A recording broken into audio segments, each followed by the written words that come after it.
Now, the next solution on the program is the kind of solution that makes people talk, discuss, and disagree. Nobody seems to be indifferent when it comes to this technology: nuclear energy.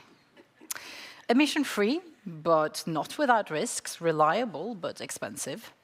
What role will nuclear have, realistically, in the energy transition? And what kind of nuclear technology are we talking about then? Is it conventional, or is it the SMRs, the small modular reactors?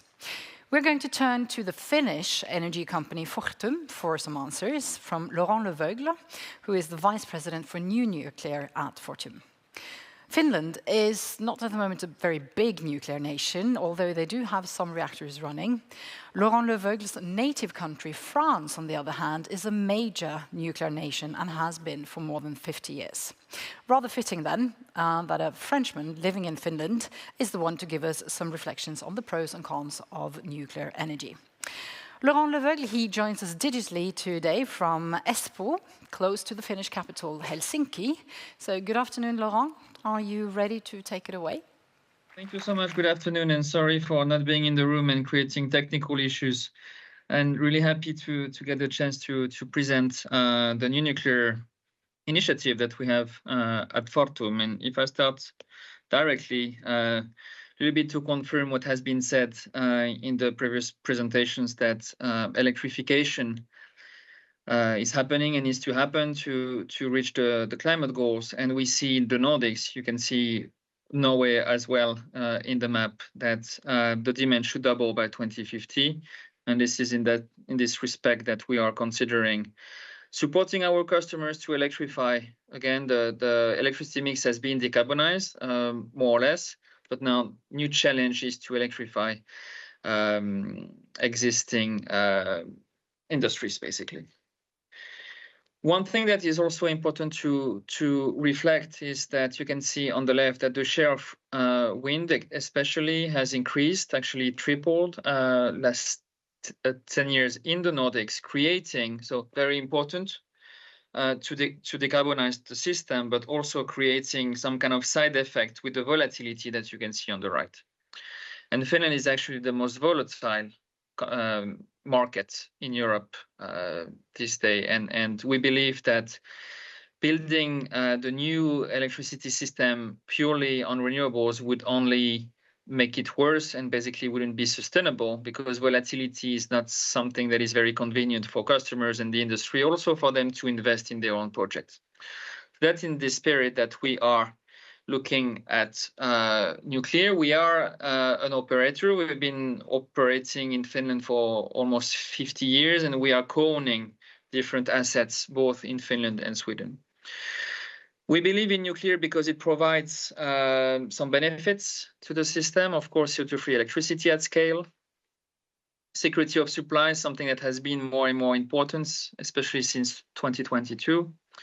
Very important also to provide, and we've been discussing with many industrials and customers where they expect actually and want to have stable profile of electricity. Some factories cannot be turned on and off all the time, so that is a benefit from nuclear. Also the long-term visibility. We know that any plant that would be built would basically operate for 60 years or more. So it provides the long-term investment also from the customers. Stability to the grid, we don't talk enough about that. Also important to consider the grid aspect, the inertia that needs to be considered. And then also the land use is important. In a system where only renewables would be built, then the land use could become an issue. And I was planning to see that at the end, but just to make it clear that even though we are a nuclear company, we are also developing wind and solar and flexibilities and hydro, and I'll come back to that. We believe in a nice and smart mix between all of those. But now we'll try to focus on the feasibility study that we actually just concluded. We studied end of 2022. We concluded in 2024 and shared the main results actually publicly last week. So we looked at new nuclear not only from an engineering perspective, but commercial, technological, and societal. And we looked, because that was in the intro speech, at the SMRs, new technologies, but also the large reactors that have been built in the past.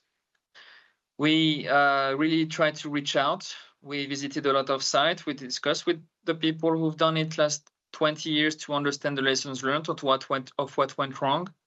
And also we conducted some discussions about the siting and also pre-licensing with the regulators, both in Finland and Sweden. So the scope of the study was Finland and Sweden.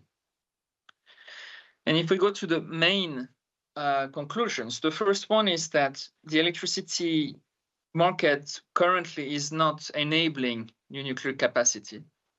And this is not only linked to new nuclear, it's the same thing for any capex intensive and long-term projects. So we are saying that it will not be built on merchant basis and that we need to find a solution to enable this big investment. Then about the technologies, people are always interested about that. Large reactors, they have been built, they are in operation. We have a brand new one almost in Finland with Olkiluoto 3. Whereas the SMR technologies, and as part of the study, we excluded from the beginning for geopolitical reasons the Russian designs and the Chinese designs. And in the Western world, SMRs haven't been built yet. So they are still under development. And the first one, the construction should start actually in Canada in 2025. So the maturity is not the same. But something that applies to both of them is that the designs needs to be as much as possible not country specific, so that we're able to copy past and basically enter this learning curve to be more and more competitive. We at Fortum, we believe we have a lot of competence, but these projects are big and we will need partners, and Nordic cooperation could be also a way to do that. So as a conclusion, the main one is that not all the conditions are met for Fortum to invest in new nuclear, but we have identified the conditions, and in the next phase, we basically want to develop them because we believe that nuclear has a role to play, and we want to build new nuclear as an option for growth and to meet the customer demand in the future.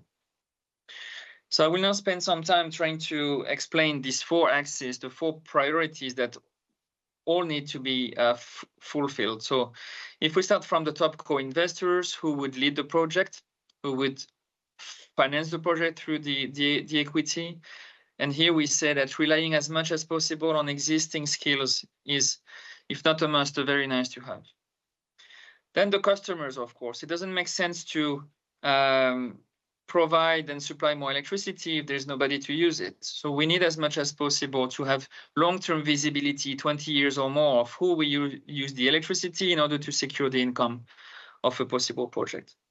Then if I go on the left, the project execution, we believe that the industry can be competitive. We know that there's been a lot of challenges these 2 last decades, but there is also a lot of lessons learned on how to do better. So we believe that there is the opportunity now that the industry has restarted, that this project can be on time and on budget.